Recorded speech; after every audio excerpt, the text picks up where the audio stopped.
Alors bonjour, je me prénomme Patricia Garcia, j'ai 54 ans, habitante des Sources depuis 45 ans.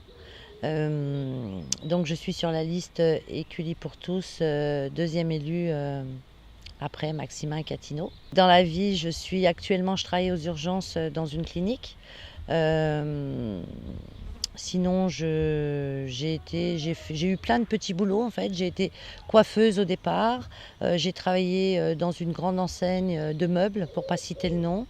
Voilà, je suis quelqu'un d'assez polyvalent. Je m'adapte assez facilement, assez rapidement. Je suis curieuse, donc ce qui m'a amenée à faire différents travails.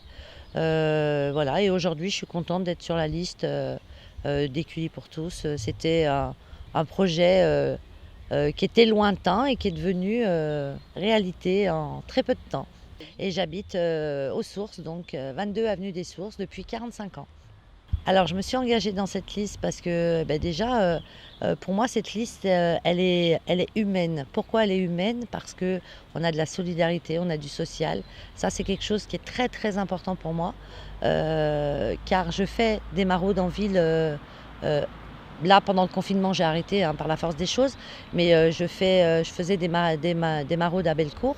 Donc, je connais le problème des SDF. Je suis touchée par ce problème-là, et pas que les SDF, parce qu'il y a des gens sur Éculissantes, sur les Sources, sur le Pérolier, qui ont très peu de moyens, et qui n'osent pas demander, qui n'osent pas, qui vont pas chercher les informations, ou bien qu'on peur tout simplement d'être stigmatisés entre guillemets, en gens pauvres.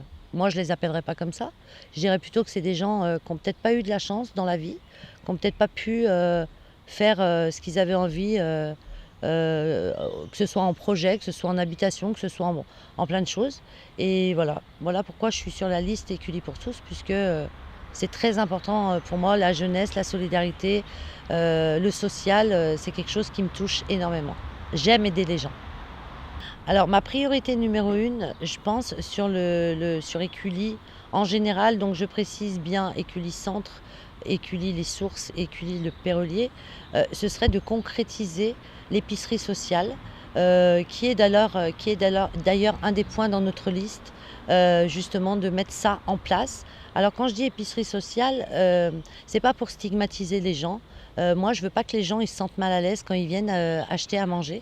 Donc pour moi, cette épicerie sociale aurait pour but de faire payer les gens 2 euros, 3 euros, pour pas justement leur donner, pour pas qu'ils se sentent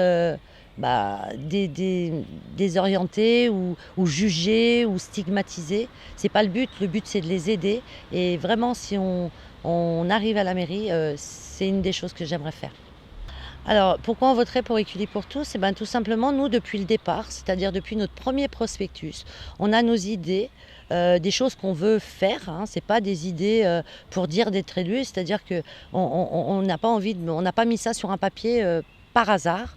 Depuis le premier prospectus, on a nos engagements, et je me suis rendu compte que lors de la sortie du deuxième prospectus, nos adversaires, si je peux les appeler comme ça, ont repris un petit peu ce que nous, on avait mis dans le premier prospectus. Donc je me dis, je ne veux pas dire qu'ils sont malhonnêtes, parce que je n'ai pas la prétention de dire ça, mais ce que je veux dire par là, c'est que nous, on a nos idées depuis le début, on n'en déroge pas. Depuis le début, on est dans la même lignée, alors que nos adversaires ne sont pas du tout dans la même lignée. C'est-à-dire qu'au départ, moi je me rappelle du premier prospectus qui ne parlait pas de solidarité, qui ne parlait pas de social, qui parlait de l'écologie, oui, mais ça ne parlait pas de tout ça. Nous, on est resté sur ça, et voilà pourquoi vous pourriez voter pour nous. Alors, je suis habitante des Sources, voilà, depuis 45 ans, donc j'ai vu l'évolution des Sources. Malheureusement, je ne peux pas dire qu'elle évolue dans le bon sens, malheureusement. Les sources de 1979 et les sources de 2020, ben, c'est totalement différent. Je pense qu'il y a beaucoup de choses à faire, que ce soit sur le plan social, pour aider les jeunes. Alors quand je dis les jeunes, c'est les jeunes entre 15 et 20 ans. On a beaucoup de jeunes qui sont perdus, entre guillemets. C'est-à-dire qu'ils ne savent pas où aller. On les jette des écoles parce qu'ils ne sont pas assez bons à l'école. On ne peut pas les faire travailler parce que malheureusement, ils n'ont pas un niveau pour pouvoir aller au travail. Et ces jeunes-là sont là et forcément, bah, ils se retrouvent soit à faire des bêtises, soit pas. Enfin, pour certains, heureusement que tous les jeunes ne font pas de bêtises, mais voilà, il y a ces jeunes-là.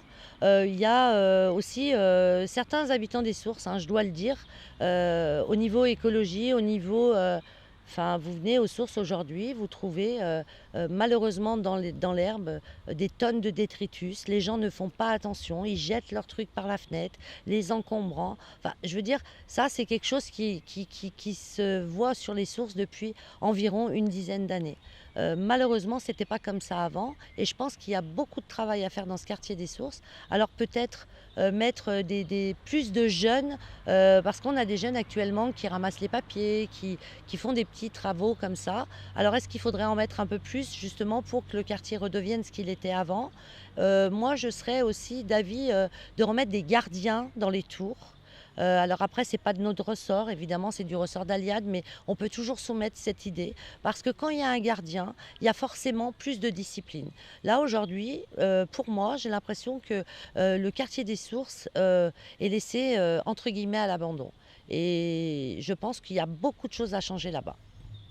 Alors, je voudrais rajouter une chose. Vous n'êtes pas censé ignorer que le deuxième vote est le 28 juin. Donc, moi, je voudrais rassurer nos concitoyens et leur dire, venez voter avec votre masque, avec votre stylo, avec votre gel.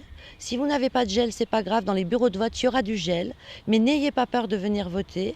En étant protégé, vous ne risquez absolument rien. Je parle aussi bien pour les jeunes, je parle aussi bien pour les retraités, je parle pour tout le monde. Si vous avez un masque, du gel, vous pouvez venir voter. C'est très important. C'est la vie des culis qui en dépend. Si vous voulez que les choses changent, il faut aller voter.